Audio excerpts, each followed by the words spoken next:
안녕하세요, 뷰티베이비입니다. 제가 오늘 말씀드릴 내용은 아기 용품을 준비를 하면서 이거는 과연 준비를 해야 되나 말아야 되나 하는 것들이 있어요. 그래서 제가 지금까지 길게는 아니지만 지금까지 아기를 키워보면서 그 물건에 대한 느낀 내용을 좀 알려드리려고 합니다. 제가 말씀드린 내용을 토대로 해서 여러분들께서 살지 말지를 조금 판단을 하시면 될 것 같아요.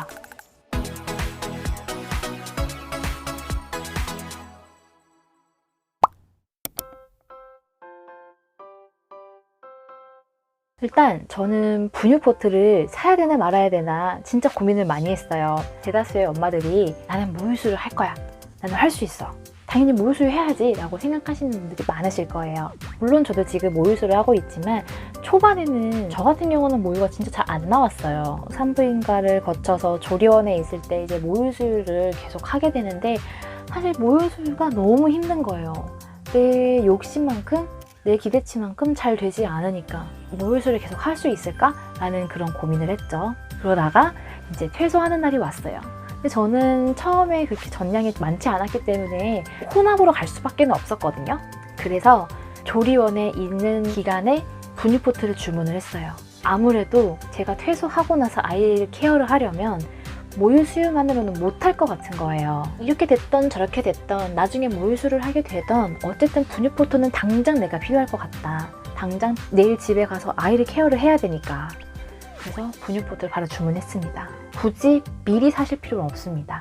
그냥 거기 있는 기간에 겪어보고 경험해보고 이게 나을 것 같다 싶으면 구매하시면 되세요. 저는 그래서 늦게 구매를 했는데 결국에는 저는 쭉 그 분유포트를 쓰긴 했습니다. 정말 편하더라고요, 저는.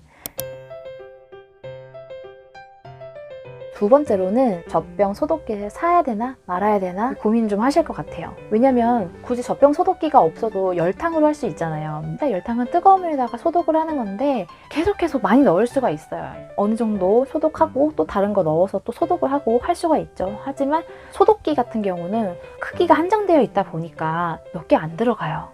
젖병 하나에 분해만 해보세요. 몸통, 그 중간에 연결하는 플라스틱, 젖꼭지, 뚜껑 이렇게만 해도 4개거든요. 근데 이거를 다 할 수가 없어요.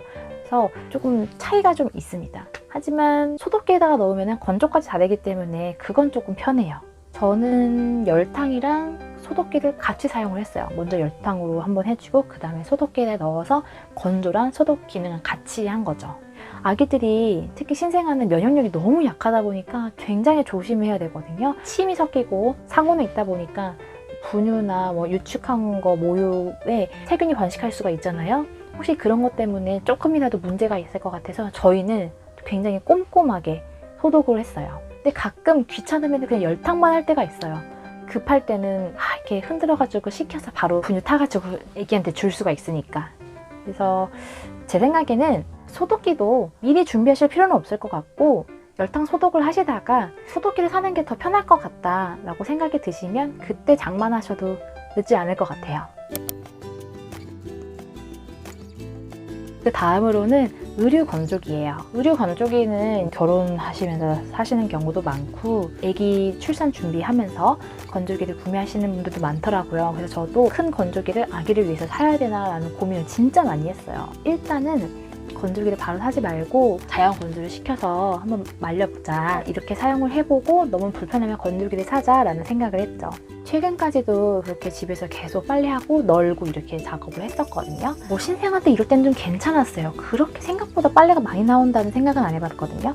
근데 아기가 침을 많이 흘리기 시작을 하고 또 이식도 하고 하니까 손수건이며 아기 옷이며 빨래가 하루에 나오는 게 되게 많아요. 근데 아기 빨래만 할 수 있는 건 아니잖아요. 어른 빨래도 해야 되는데 어른 빨래도 또 이제 나눠서 이렇게 해야 되고 또 수건도 따로 빨고 해야 되니까 맨날 빨래를 하지만 빨래 건조대가 비어있지 않으니까 빨래 순환이 빨리 안 되는 거죠. 그래서 미니 건조기를 요번에 한번 사봤어요. 요즘에는 미니 건조기가 한 30일 정도는 테스트를 할 수 있는 기간이 있더라고요. 그래서 요번에 한번 미니 건조기를 사용을 해보고 부족하다 싶으면 큰 건조기를 살까 하는데 일단은 건조기를 사용을 해보니까 확실히 편하기는 합니다. 개기만 하면 되니까 시간 단축이 많이 되고 그냥 딱 한 2시간 정도만 기다리면 애기 빨래 다 되니까 일감이 빨리 없어지는 거죠. 그런 게 저는 좀 좋았던 것 같아요. 특히 손수건 같은 경우는 되게 얇고 막 뭉쳐있다 보니까 탁탁 털어서 널어야 되거든요. 그때 손목에 생각보다 무리가 많이 가더라고요. 이거를 여러 번을 해야 되다 보니까. 그래서 확실히 건조기를 사용했더니 좀 편했어요. 조금이라도 저의 손목을 아낄 수 있었으니까요. 결론적으로는 제 경험상 건조기가 있으면 편했습니다. 아기 침대, 이제 물론 아기 침대가 필요하지만 그 외 신생아들이 뭐 쓰는 좀 높은 조그마한 아기 침대 있잖아요. 저도 이걸 진짜 많이 고민을 했거든요. 근데 저는 결국에는 오랫동안 쓸 수 있는 범퍼 침대를 준비를 했습니다. 근데 아기 침대를 할 걸 라는 생각이 들어요. 왜냐하면 범퍼는 낮거든요. 바닥에 있다 보니까. 근데 아기 침대는 높아요. 여러 번 아기를 눕혔다 안았다 해야 되다 보니까 허리가 너무 아프더라고요. 아기 침대가 조금 높았다면 조금만 숙여서 아기를 다시 이렇게 들어올리고 케어할 수가 있는데 범퍼 침대는 내가 앉아서 완전 수그려서 해야 되거든요. 그러면은 아기를 안고서 일어날 때도 무릎에 무리가 많이 가요. 아기를 낳고 나니까 무릎이 그렇게 아파요.